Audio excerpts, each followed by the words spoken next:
ನಮಸ್ಕಾರ, ನೀವು ನೋಡ್ತಾ ಇದ್ದೀರಾ ಶ್ರೀ ಮಾರಿಕಾಂಬಾ ಡಿಜಿಟಲ್ ಟಿವಿ. ನಾನು ಸೃಷ್ಟಿ ನಾಯ್ಕ್. ಕಾರವಾರ ತಾಲೂಕಿನ ಹಳಗ ಗ್ರಾಮದಲ್ಲಿ ವಿದ್ಯುತ್ ಪೂರೈಕೆಯ ಮಾರ್ಗ ಬದಲಾವಣೆ ವಿರೋಧಿಸಿ ಗ್ರಾಮಸ್ಥರು ಬೃಹತ್ ಪ್ರತಿಭಟನೆ ನಡೆಸಿದ್ದಾರೆ. ಈ ಹಿಂದೆ ನೀಡಿದ್ದ 1 ವಾರದ ಗಡುವು ಮುಗಿದರೂ ಹೆಸ್ಕಾಂ ಅಧಿಕಾರಿಗಳು ಹಳೆ ವ್ಯವಸ್ಥೆಯನ್ನು ಮುಂದುವರೆಸಿದ ಹಿನ್ನೆಲೆಯಲ್ಲಿ ಆಕ್ರೋಶಗೊಂಡ ಸಾರ್ವಜನಿಕರು ಗ್ರಾಮ ಪಂಚಾಯಿತಿ ಕಚೇರಿಗೆ ಮುತ್ತಿಗೆ ಹಾಕಿದ್ದಾರೆ. ಹಾಗಾದ್ರೆ ಹಳಗ ಗ್ರಾಮಸ್ಥರ ಈ ದಿಢೀರ್ ಪ್ರತಿಭಟನೆಗೆ ಅಸಲಿ ಕಾರಣ ಏನು? ಹೆಸ್ಕಾಂ ಮಾಡಿದ ಆ ಒಂದು ಎಡವಟ್ಟು ಏನು? ಈ ಬಗ್ಗೆ ಒಂದು ಕಂಪ್ಲೀಟ್ ರಿಪೋರ್ಟ್ ಇಲ್ಲಿದೆ ನೋಡಿ. ಕಾರವಾರ ತಾಲೂಕಿನ ಹಳಗ ಗ್ರಾಮ ಮತ್ತು ಅಕ್ಕಪಕ್ಕದ ಊರುಗಳಿಗೆ ಈ ಮೊದಲಿನಿಂದಲೂ ಹಣಕೋಣ ಗ್ರಿಡ್ನಿಂದಲೇ ವಿದ್ಯುತ್ ಪೂರೈಕೆಯಾಗುತ್ತಿತ್ತು. ಯಾವುದೇ ಅಡೆತಡೆ ಇಲ್ಲದೆ ಸುಸೂತ್ರವಾಗಿ ಕರೆಂಟ್ ಸಿಗುತ್ತಿತ್ತು. ಆದರೆ ಹೆಸ್ಕಾಂ ಅಧಿಕಾರಿಗಳು ಕಳೆದ 15 ದಿನಗಳ ಹಿಂದೆ ಯಾವುದೇ ಮುನ್ಸೂಚನೆ ನೀಡದೆ ಏಕಾಏಕಿ ಕದ್ರಾ ಗ್ರಿಡ್ನಿಂದ ವಿದ್ಯುತ್ ಪೂರೈಕೆ ಮಾಡಲು ಆರಂಭಿಸಿದ್ದಾರೆ. ಅಧಿಕಾರಿಗಳ ಈ ದಿಢೀರ್ ನಿರ್ಧಾರವೇ ಇವತ್ತು ಗ್ರಾಮಸ್ಥರು ರೊಚ್ಚಿಗೇಳಲು ಮುಖ್ಯ ಕಾರಣವಾಗಿದೆ. ಹೌದು, ಕದ್ರಾ ಗ್ರಿಡ್ನಿಂದ ಹಳಗ ಗ್ರಾಮಕ್ಕೆ ವಿದ್ಯುತ್ ಪೂರೈಕೆ ಮಾಡುವ ಮಾರ್ಗಗಳು ಸಂಪೂರ್ಣವಾಗಿ ದಟ್ಟವಾದ ಅರಣ್ಯ ಪ್ರದೇಶದ ಮೂಲಕ ಹಾದು ಹೋಗಿವೆ. ಕಾಡಿನ ಮಧ್ಯೆ ಲೈನ್ ಇರುವುದರಿಂದ ಸಣ್ಣ ಗಾಳಿ ಮಳೆ ಬಂದರೂ ಮರಗಳು ಮತ್ತು ರೆಂಬೆಗಳು ವಿದ್ಯುತ್ ತಂತಿಗಳ ಮೇಲೆ ಮುರಿದು ಬೀಳುತ್ತವೆ. ಇದರಿಂದಾಗಿ ಪದೇ ಪದೇ ವಿದ್ಯುತ್ ಸಂಪರ್ಕ ಕಡಿತಗೊಂಡು ಇಡೀ ಹಳ್ಳಿಗಳೇ ದಿನಗಟ್ಟಲೆ ಕತ್ತಲಿನಲ್ಲಿ ಪರದಾಡಬೇಕಾದ ಪರಿಸ್ಥಿತಿ ನಿರ್ಮಾಣವಾಗಿದೆ.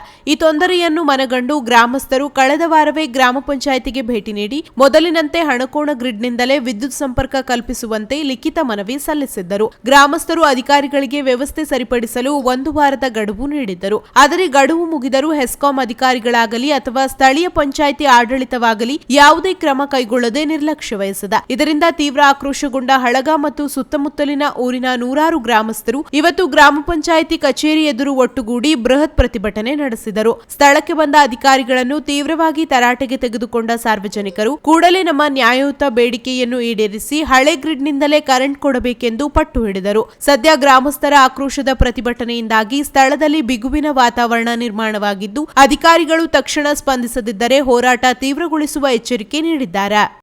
ಇವತ್ತು ನಾವು ಗಾಡ್ಸಾಯಿ ಗ್ರಾಮ ಪಂಚಾಯತ್ ಹತ್ರ ಇದ್ದೇವೆ. ನಾವು ಲಾಸ್ಟ್ ವೀಕ್ ಇವರಿಗೆ 2 ಮನವಿ ಕೊಟ್ಟಿದ್ವಿ. ಒಂದು, ನಮ್ಗೆ ಕರೆಂಟ್ ಇಂದು ತುಂಬಾ ಸಮಸ್ಯೆ ಆಗ್ತಾ ಇತ್ತು. ಹಣಕುಂಡ್ ಗ್ರಿಡ್ ಇಂದ ಫಸ್ಟ್ ಸಪ್ಲೈ ಇತ್ತು, ಅದನ್ನ ಇವರು ಡಿಸ್ಕನೆಕ್ಟ್ ಮಾಡಿ ಪುನಃ ನಮ್ಗೆ ಕದ್ರಾದಿಂದ ಸಪ್ಲೈ ಕೊಟ್ರು. ಕದ್ರಾದಿಂದ ಸಪ್ಲೈ ಕೊಟ್ಟಿದಾಗ ತುಂಬಾ ಸಮಸ್ಯೆ ಆಗ್ತದೆ. ಎಲ್ಲ ಕಾಡ್ ಏರಿಯಾ ಒಳಗಡೆ ಗೋಯರು ಬಾರ್ಗದೆ ಆತರ ಊರಿದಾವೆ, ತುಂಬಾ ಸಮಸ್ಯೆ ಆಗ್ತಾ ಇತ್ತು. ಅವಾಗಿಂದ ಕರೆಂಟ್ ಹೋಗುದು ಬರುದು. ಇಲ್ಲಿ ವಯಸ್ಸಾದವ್ರು ಜನ ಇದ್ದಾರೆ, ಮಕ್ಕಳಿದ್ದಾರೆ, ಎಲ್ಲರಿಗೂ ಸಮಸ್ಯೆ ಆಗ್ತಾ ಇದೆ. ನಾವು ಅದನ್ನ ವಿಚಾರ ಮಾಡಿ ನಮ್ಮ ಗಾಡ್ಸಾಯಿ ಗ್ರಾಮ ಪಂಚಾಯತಿಗೆ ನಾವು ಮನವಿ ಸಲ್ಲಿಸಿದ್ವಿ. ಅವಾಗ ಅವರಿಗೆ 1 ವೀಕ್ ಟೈಮ್ ಕೊಟ್ಟಿದ್ವಿ. ನಾವು ಇದನ್ನ ನೀವು ಬಗೆಹರಿಸಬೇಕು, ನಮ್ಗೆ ಈ ತರ ಸಮಸ್ಯೆ ಆಗ್ತಾ ಇದೆ ಅಂತ. ಇದನ್ನ ಕೊಟ್ಟಾದ್ಮೇಲೆ ನಾವು ಪುನಃ ಇದೇ ಮನವಿನ ಫಾರ್ವರ್ಡ್ ಮಾಡಿದ್ವಿ. ನಾವು MLA ಹತ್ರನೂ ಹೋದ್ವಿ ಈ ವಿಷಯಕ್ಕೆ. ಸರ್, ಈ ತರ ಸಮಸ್ಯೆ ಆಗಿದೆ. ಅವ್ರು ಇಮಿಡಿಯೇಟ್ ಆಗಿ ಅವರಿಗೆ ಕಾಲ್ ಮಾಡಿದ್ರು, ತಗೊಂಡ್ರು ಆಕ್ಷನ್. ಸೊ ಮಷಿನ್ ಏನು ಹಾಳಾಗಿದೆ ಅಂತ ಇವ್ರು ಹೇಳಿದ್ರು ನಮ್ಗೆ. ಮಷಿನ್ ಅದನ್ನ ತರಿಸಿ ಈಗ ಅದು ಆಪರೇಟಿಂಗ್ ಮಾಡ್ತಾ ಇದ್ದಾರೆ. ಇನ್ನೂ ತನಕ ಅದು ಸಮಸ್ಯೆ ಬಗ್ಗೆ ಇರ್ಲಿಲ್ಲ ನಮ್ದು. ನಿನ್ನೆ ತನಕ ನಮ್ದು ಲಾಸ್ಟ್ ಡೇಟ್ ಇತ್ತು 20 ತಾರೀಕು. ಅದಕ್ಕೆ ನಾನು ನಿಮ್ಮೆ ಕ್ಲಿಯರ್ ಕಟ್ ಆಗಿ ಹೇಳಿದ್ವಿ, ಲಾಸ್ಟ್ ಡೇಟು 20 ತಾರೀಕು, ಇಲ್ಲಾಂದ್ರೆ 21 ತಾರೀಕಿಗೆ ನಾವು ಪಂಚಾಯತಿಯನ್ನ ಧರಣಿ ಮಾಡ್ತೀವಿ, ಲಾಕ್ ಹಾಕ್ತೀವಿ ಅಂತ. ಇವತ್ತು ನಾವು ಅದೇ ವಿಷಯಕ್ಕೆ ಇಲ್ಲಿಗೆ ಬಂದ್ವಿ. ಬೆಳಿಗ್ಗಿಂದ ಇಲ್ಲಿ ನಾವು ಕಾಯ್ತಾ ಇದ್ದೇವೆ, ಯಾರು ಆಫೀಸರ್ಸು ಇಲ್ಲ. ಈಗ ಜಸ್ಟ್ ಸೆಕ್ಷನ್ ಆಫೀಸರ್ ಈಗ ಬಂದಿದ್ದಾರೆ. ಅಲ್ಲಿನೂ ವರ್ಕ್ ನಡೆದಿದೆ ಅಂತೆ, ಕಂಪ್ಲೀಟ್ ಆಗ್ತಾ ಇದೆ. ವಿದಿನ್ 6 o'clock ತನಕ ಸಂಜೆ ನಾವು ನಿಮ್ಗೆ ಸಪ್ಲೈ ಚೇಂಜ್ ಮಾಡ್ಕೊಂಡು ಕೊಡ್ತೀವಿ ಅಂತ ಅವ್ರಿಗೆ ಈಗ ಹೇಳ್ತಾ ಇದ್ದಾರೆ. ಸೊ ಇನ್ನೊಂದು, ನಮ್ಗೆ ನೀರಿನ ಸಮಸ್ಯೆ ಇತ್ತು. ನೀರಿನ ಸಮಸ್ಯೆಗೆ ಜನ ನಮ್ದು ಒದ್ದಾಡ್ತಾ ಇದ್ದಾರೆ. ಇನ್ನೂ ತನಕ ಅವ್ರಿಗೆ ನೀರಿನ ಸಮಸ್ಯೆ ಬಗೆಹರಿಸ್ತಿಲ್ಲ. ನಾವು ಅದೇ ಮೂಮೆಂಟ್ ಅಲ್ಲಿ ಆ ಅಪ್ಲಿಕೇಶನ್ ನಾವು ಕೊಟ್ಟಿದ್ವಿ. ಈಗ ನೀರಿನ ಸಮಸ್ಯೆ ಮಾಡ್ಲಿಕ್ಕೆ PDO ಹೋಗಿ ಎಲ್ಲೋ ಅಡ್ಮಿಟ್ ಹಾಕೊಂಡಿದ್ದಾನೆ. ಸೆಕ್ರೆಟರಿ ಯಾರ್ದೋ ಅಜ್ಜಿ ಮನೆಗೆ ಹೋಗ್ಕೊಂಡಿದ್ದಾನೆ. ಯಾರು ಇಲ್ಲಿಗೆ ಉಪಸ್ಥಿತಿ ಯಾರು ಇಲ್ಲ. ಈ ತರ ನಮ್ಗೆ ಜನರಿಗೆ ಸಮಸ್ಯೆ ಆಯ್ತಾರೆ. ಇವತ್ತು ನಾವು ಅದನ್ನ ಫೈನಲೈಸ್ ಮಾಡಿದ್ದೇವೆ. ಇನ್ನು ಅರ್ಧ ಗಂಟೆ ಟೈಮ್ ಕೊಟ್ಟಿದ್ದೇವೆ. ಮೇಲಿನ ಅಧಿಕಾರಿಗಳು ಅವ್ರು ತಿಳಿಸಿದ್ದಾರೆ, ಇಲ್ಲ ಅರ್ಧ ಗಂಟೆ ಒಳಗಡೆ ನಾವು ಪಂಚಾಯತಿಗೆ ಲಾಕ್ ಆಗ್ತಾ ಇದೀವಿ. ನಾನು ಇಲ್ಲಿ ಹಿಂದೆ ಎಲ್ಲ ವಿಷಯ ಇತ್ತಲ್ಲ, ನಾನು ಅದೇ ಹೇಳಿದೆ ನಮ್ಮ ಜನರಿಗೆ, ಯಾರಾದ್ರೂ ಮನೆಯಲ್ಲಿ ಸತ್ರೆ ಒಂದು ನಮ್ಮ ಹಿಂದೂ ಧರ್ಮದಲ್ಲಿ ಮನೆ ಬಿಡುವಂತ ಪರಿಸ್ಥಿತಿ ಬರುತ್ತೆ. ಅದೇ ತರ ನಾವು ಈ ಪಂಚಾಯತಿಗೂ ಅದೇ ತರ ಮಾಡ್ತೀವಿ ಈಗ. ಯಾಕಂತ ಹೇಳಿದ್ರೆ ಈ ಎಷ್ಟು ದಿನ ಬಿಡ್ಬೇಕಾಗತ್ತು, ಬಿಡ್ಲಿಕ್ಕೆ ಅಡ್ಡಿ ಇಲ್ಲ. ಯಾವತ್ತು ನಮ್ಗೆ ನೀರ್ ಸಿಗತ್ತೆ ನಾವು ಈ ಹೋರಾಟನ ಕಂಟಿನ್ಯೂ ಆಗಿರ್ತೇವೆ. ನಮ್ಮ ಜನರಿಗೆ ಏನ್ ಸಮಸ್ಯೆ ಇದೆ ಇದನ್ನ ಬಗೆಹರಿಸೋ ತನಕ ನಾವು ಇದು ಬಿಡೋದಿಲ್ಲ. ಈಗ ಚಿತ್ತಾಕುಲ PSI ಸಾಹೇಬ್ರು ಬಂದಿದ್ದಾರೆ, ಅವರು ಅದನ್ನ ಡಿಸಿಷನ್ ತಗೊಂಡಿದ್ದಾರೆ. ಅವರಿಗೂ ನಾವು ಕ್ಲಿಯರ್ ಕಟ್ ಆಗಿ ಹೇಳಿದ್ದೇವೆ, ಅವರು ಮೇಲಿನ ಅಧಿಕಾರಿಗೂ ತಿಳಿಸಿದ್ದಾರೆ. ಸೊ ಇದನ್ನ ಒಂದು ಅರ್ಧ ಗಂಟೆ ವೇಟ್ ಮಾಡ್ತೇವೆ, ಇಲ್ಲಾಂದ್ರೆ ನಾವು ಪಂಚಾಯತಿಗೆ ಲಾಕ್ ಹಾಕ್ತೀವಿ. ನಿನ್ನೆ ಹೇಳಿದ್ರಂತೆಲ್ಲ ಅಧಿಕಾರಿಗಳು ಸಪ್ಲೈ ಕೊಡ್ತೀನಿ, ಏನು ಹೇಳಿಲ್ಲ ನಮ್ಗೆ ಅಧಿಕಾರಿಗಳು, ಏನು ಹೇಳಿಲ್ಲ. ನಿನ್ನೆ ನಮ್ಗೆ ಅಧಿಕಾರಿ ಇಲ್ಲೇ ಇದ್ದಾರೆ, ಬನ್ನಿ ಸರ್ ಮುಂದೆ ಬನ್ನಿ.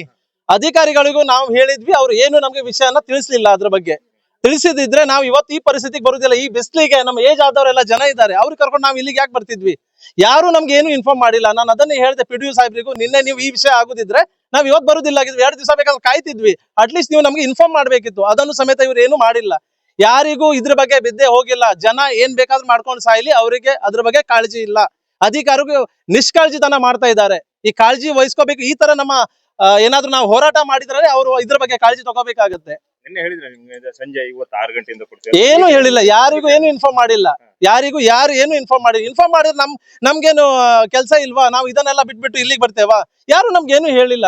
ಹೇಳಿದಿದ್ರೆ ನಾವು ತುಂಬಾ ಖುಷಿಯಲ್ಲಿ ಇರ್ತಿದ್ವಿ. ನಾವ್ ಏನೋ ಮನವಿ ಕೊಟ್ಟು ನಮ್ ಜನ ಕಷ್ಟಪಟ್ಟಿದ್ರು, ಅದ್ರ ಬಗ್ಗೆ ಏನೋ ರಿಸಲ್ಟ್ ನಮ್ಗೆ ಸಿಗ್ತಾ ಇದೆ ಅಂತ. ಈಗ ಇಲ್ಲಿ ಬಂದ್ಮೇಲೆ ಗೊತ್ತಾಗಿದೆ, ಈಗ ಇವ್ರು ಹೇಳ್ತಾ ಇದ್ದಾರೆ ಸಂಜೆ ತನಕ ಕೊಡ್ತೀವಿ ಅಂತ.